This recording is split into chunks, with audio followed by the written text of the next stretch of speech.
My name is Tyler, and I am a CTA student in dual credit. I had never really had a plan or knew exactly what I wanted to do with my career until recently. From the time I was 14 until I was about 16, I considered being an auto mechanic because my brother in law was a mechanic and it seemed like something I would like to pursue. However, at this point, I feel certain that I would like to pursue a career in technology, or at least a career that employs tech components. So for now, at 17, I'm pursuing a career in IT. I would prefer to be self employed as opposed to working for a corporation. I want to be my own boss, so I know that this will require finding a niche because many available IT jobs are corp based. So I have done some research and found a possible IT career in which you can be your own boss and work from home. Freight brokering looks to meet those goals. When you drive past a semi truck, one may wonder how this industry is so successful and popular. And imagine a truck full of bottled water, for example. But let's consider some examples. A truckload can carry goods ranging from 5K bottled water, both worth of goods, all the way up to 500K, for example, high end furniture, for an average range of loads. So, depending on a carrier's frequency, volume, and profit management, there is a great deal of money to be made, available when managed properly.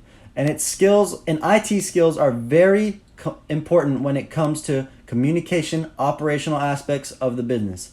Building the business requires from the ground up requires technology, equipment, user skill, and troubleshooting ability.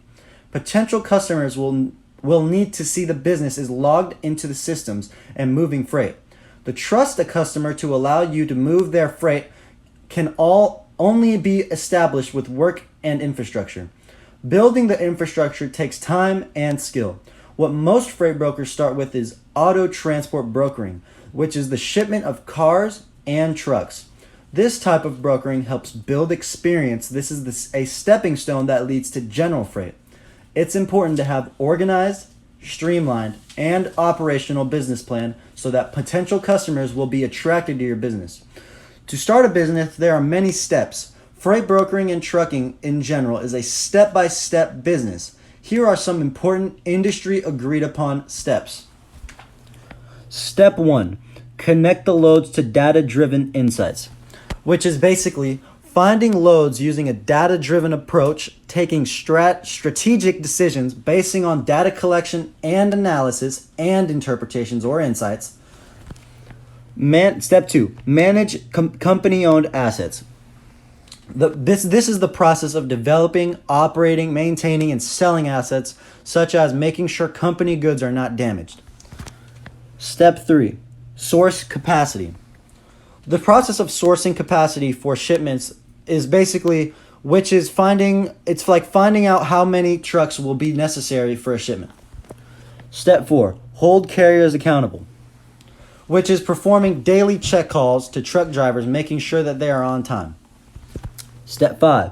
Build out new supply chain relationships, which is being constantly available for new partnerships and finding new customers, because without customers you can't make any money. So the more customers you have, the more money you will make. And the final step is resell FTE savings to companies. This is a more complex step because it doesn't really directly make you money, but it can make you money if you have it. So FTE is basically full-time equivalency and a way to gain trust in customers, also gaining customers through hard work because it shows how many hours you've put into your job and in a week. And FTE under 36 hours will make it very difficult for you to gain trust or customers. But an FTE of 44 hours and above is ideal. Now that I've briefly explained what freight brokering is, let's talk about the most successful freight broking companies.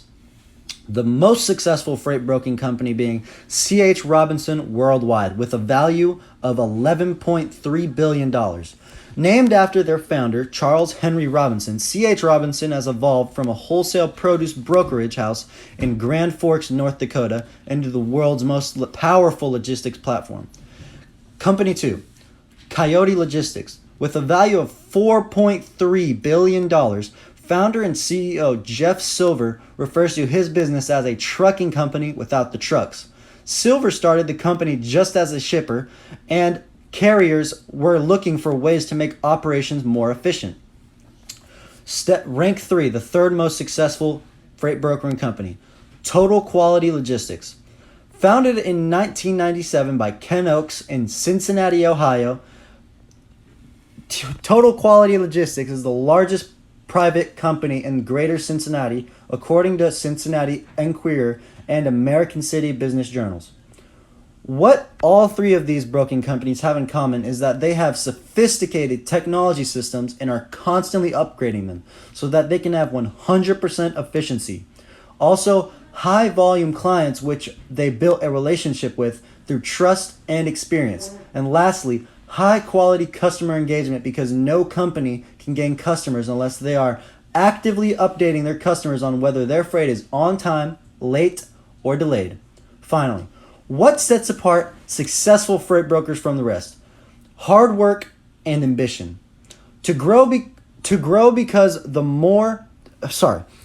Hard work and ambition to grow.